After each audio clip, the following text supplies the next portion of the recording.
But the next thing I want to talk about is Spider-Man No Way From Home. So Empire Magazine released a cover, and it's been confirmed that Sandman and Lizard are going to be in this movie. Before you get into it, Ace, I'm finna expose that we have another op. Episode 2, when we was talking about the end credit scene, Ryun said that they might put Sandman in the movie. Look at him. Look at him. Look at him. He don't remember. Yeah, I remember. But that. I remember. I remember. Mm-hmm. I caught you red-handed. You definitely said ladies it. And gentlemen, ladies and gentlemen, we got him. In 1080p. Alex, we work for the same manager. You better defend me. But we get the same sponsorship checks. I just want to say, Ryan called it that the cover of Empire Magazine teases Sandman, and there's a mention of Lizard. So now, and it's the original actors from The Amazing Spider-Man and the guy who played Sandman in Spider-Man 3. So this makes 5 confirmed villains, and we still don't know what they're going to do with Venom. This just goes back to my previous point. I really hope they know what they're doing. And I wanted to bring that up because we talked about how this movie could get convoluted real fast. And I really hope. Sidebar.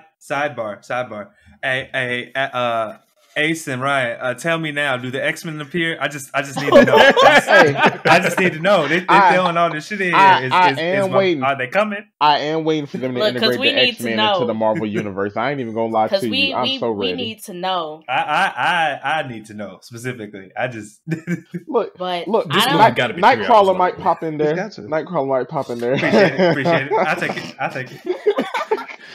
Don't let that actually happen. I wanted to bring this up because we were already concerned about Spider-Man No Way From Home because they had confirmed 3 villains and 2 Spider-Mans and possibly a Venom. So now we're up to 5 confirmed villains, still 2 Spider-Man. Well, 3 if you want to count Tom Holland. Yeah, possibly. Walk me through it again, Portia, for the 5 villains. Is that including Venom, Doc Ock, Green Goblin? Green Goblin, Electro, which was Jamie Foxx's character from The Amazing Spider-Man. Now we have Sandman, and now we have Lizard. Mm-hmm. From Thou Who Should Not Be Named. From Thou. So these fights gonna be like 5 minutes long. Like each villain might only get like 5 minutes of screen time. I want to go back. The movie has to be long. 2. Man, it can't be short. So they're saying that this Spider-Man movie is gonna be like a Spider-Man Endgame type movie. With this being the last movie in the Spider-Man trilogy, it's like giving a Spider-Man Endgame type feel. And I want to go back to my point that these might just be selling points. Like all 5 of these villains may not have a big role in the story. We just might catch something here and there. You know what? That's a good point because honestly, if let's say we got no trailers and I just got a still image shot of Tom Holland fighting Doc Ock from Spider-Man 2, I would have bought a ticket to this movie. Yeah. No cap. So I definitely think that these definitely could be selling points because like Ryan pointed out, these these villain fights, if they are fights, if they don't make it a certain length, they're gonna be 5 and most 5 minutes long each, bro. Like they can't integrate an elaborate fight with every single villain and then stick to the plot and the story, unless it's gonna be like a Lord of the Rings 3-hour movie. What's really wild? Already showed. I mean, they already. You can go ahead, McMillian. Okay, all I was about to say is what's really wild, and what also, like, in my opinion, makes this totally unbalanced. If there are more Spider-Man coming, you already got the Marvel Cinematic Universe Spider-Man and Doctor Strange. And as we saw in Endgame, Doctor Strange is probably, like, besides Captain Marvel and Wanda, the most powerful Marvel character that we got right now. And I just feel like this is y'all raising the bar really high. Yeah. Yep. So maybe that's why they need all these villains, because they're like, crap, we too stacked on one side or something like that. But I don't know. I don't know. It could be. What I wanted to say is that the only confirmed villain fight that we've gotten is Doc Ock, because a picture came out where he basically just face grabbed Tom Holland. So we already know that's a confirmed Tommy Maguire would never. The other thing I was going to say is that with this being what we're considering a hat tip into the multiverse, is that they could just be showing glimpses of different Spider-Man villains in different universes, and Sandman and Lizard could just be one of those glimpses into the other Spider-Man universe. So we may not get an actual fight. We may just see that here are these other villains in these other universes, and Doc Ock just may have been the one to cross over and made it in. And Green Goblin too. Yeah, that's a interesting take as well.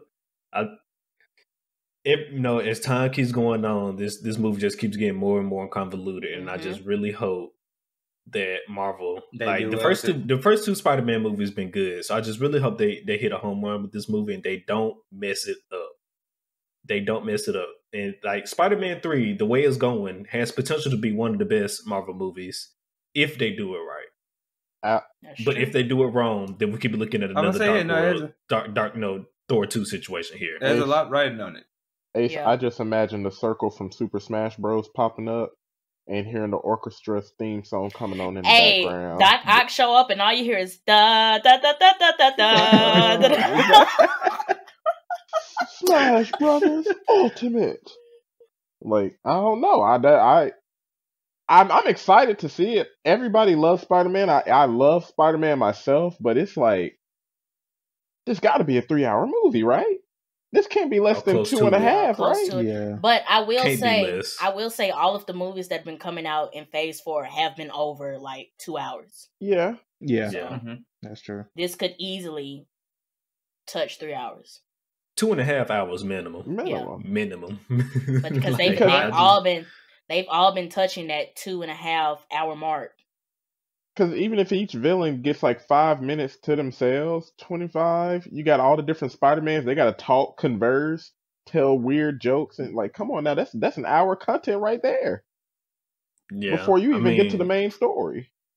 From the lookers, I still would have to agree with Portia's side that maybe the Sandmans and the other guys are just more the.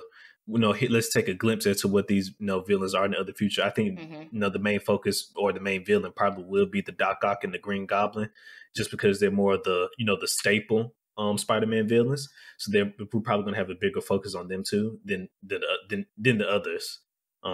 So the other thing I want to bring up, if with this being the last Spider-Man movie in the trilogy, it's only so much they can do because it has to end. You can't leave this with a cliffhanger. You can't introduce all of these villains and leave with a cliffhanger. Like, what do we do now? Because it's not shit to do. This is the last movie. Well, also speaking on that, who's to say that we might not get another Spider-Man solo after this? Because I mean, Thor is going to be the first confirmed, for a solo movie for a Marvel hero. So they might be, planning one for Spider-Man as well.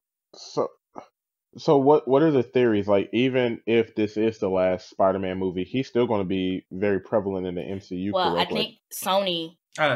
If Sony gets their way, they're going to integrate him into their Spider-Verse. So correct. They might continue the story going that way. So yeah, it seems like it's a lot riding on this movie all around us. It is. It really is. It is. I just don't want them to drop the ball. Because all of the eggs in the basket. The fact that Doctor Strange is in the movie, and then the next movie that comes after this is Doctor Strange 2. Yeah, it's a direct continuation. Well. A direct continuation, essentially. Yep. Yeah, essentially. So I mean, and everything rides on the last movie of the year. You know what I'm saying? Too. Just speaking in general, like, I would hate that the last movie we see in 2021 was, as Ryun would put it, trash boo boo garbage. Trash boo boo garbage. So I mean, I just at this point I can't do nothing but just put my faith in Marvel at this point. And that's what I wanted to do. That's what I wanted to do in episode 2. And Ace was like, no. Now you got no choice. Now we have no choice. I ain't got no choice now, man. What's up, y'all? If you enjoyed this video, make sure you hit that subscribe button so you can get more updates from the mob. For the full discussion and more discussions like this one, click the link in the description. Thanks for watching. Rock with it, let me pop my shit. Let me pop my shit. Hands up.